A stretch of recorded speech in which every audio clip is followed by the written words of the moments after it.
So here's where I'm actually at on the whole thing. So in my last video, actually, like I think part 6 of this build, I was questioning myself on the size of these nuts for these studs, and I was thinking, man, that the washer just seems too big, for the size of the nut that I'm able to use with the 8 millimeter studs.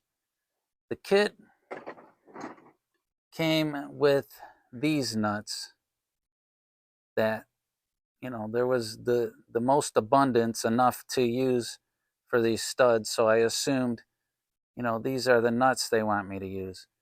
Because of the seat where the washer goes, I had to use these washers, and these washers with these nuts, I mean, you can see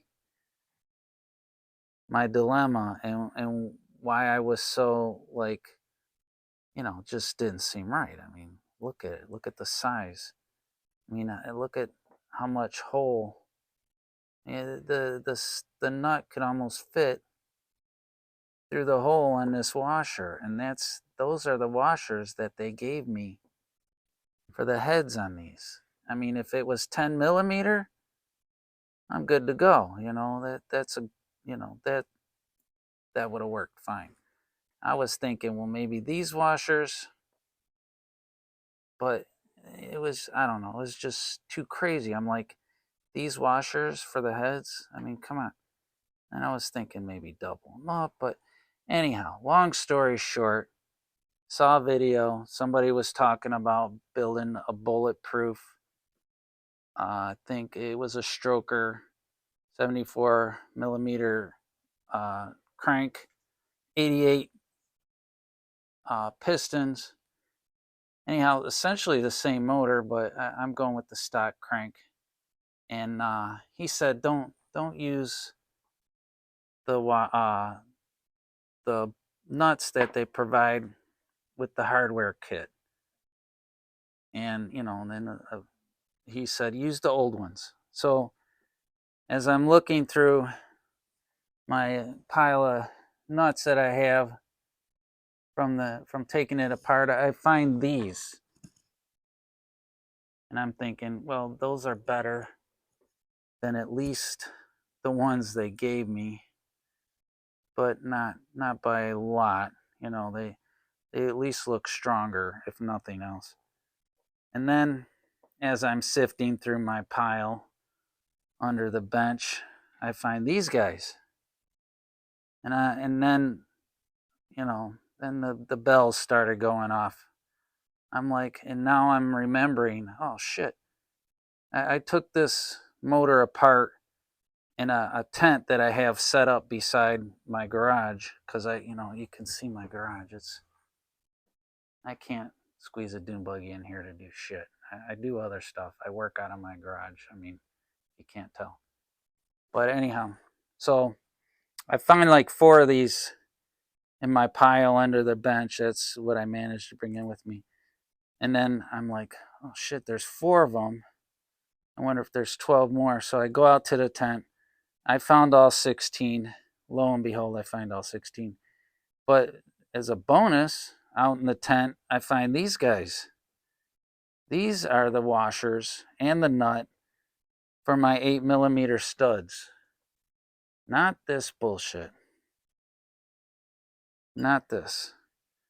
And something inside me was telling me these are not the right washers. This is not the right nut.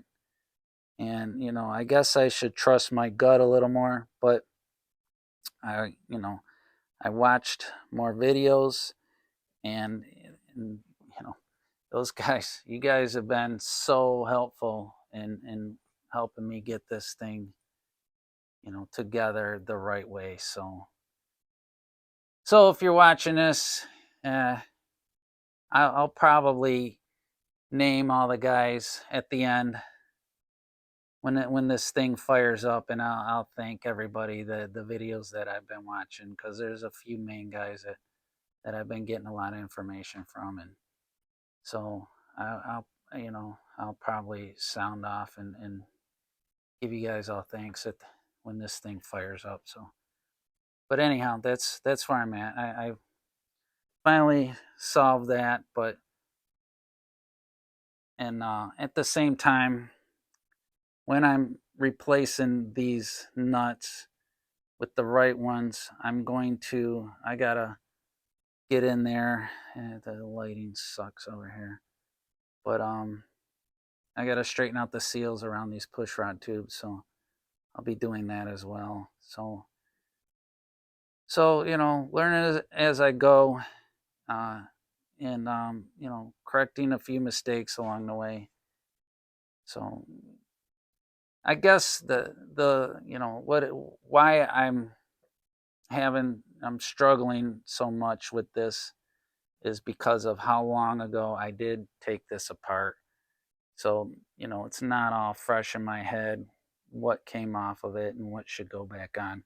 Because when I was putting this together in my video, you can hear me audibly say, well, these nuts don't look right.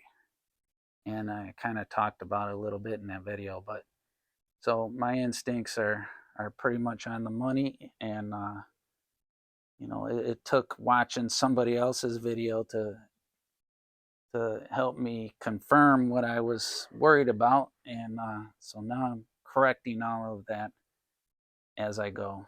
So there you go.